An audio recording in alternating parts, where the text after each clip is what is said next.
a follow-up is private placement, because I believe you guys are fairly large in that space, and private markets were a very big thing, probably still are, but at least until 3 months ago were a very big thing. What is the current situation?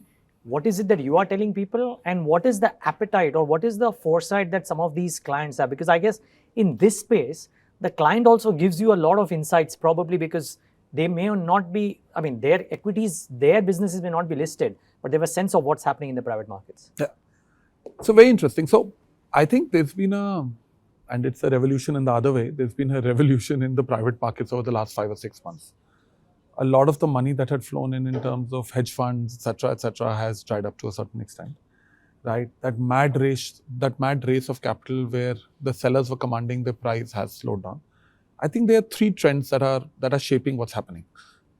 One is that this is going to be an era of consolidation, as I was telling you. The market leaders with good operational excellence, with good quality growth metrics, with having the right levers in place are going to become bigger.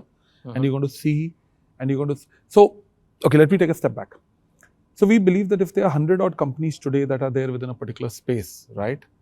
Typically the evolution of that is going to be that roughly about 20 to 25 of them are going to die, right? Roughly another about 40 to 50 over will go through a little bit of pain over the course of the next 1 year. But if they are able to survive, and if they are able to ensure that they have built their operational matrices in a manner where they are ready for a longer fundraising cycle, right?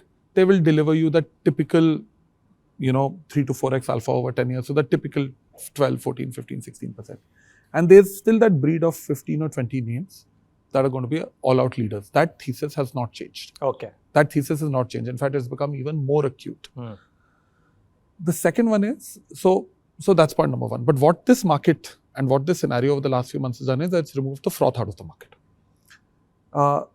The second piece that is happening is that there is now more and more focus on looking at operational matrices of these companies rather than growth matrices alone, right?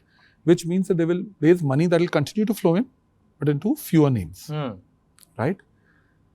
Which means that there are 2 things that have happened. One is a lot of clients and therefore when we are telling clients today, what we are telling clients is that in the early stage, you have to go in through funds because it's a portfolio approach.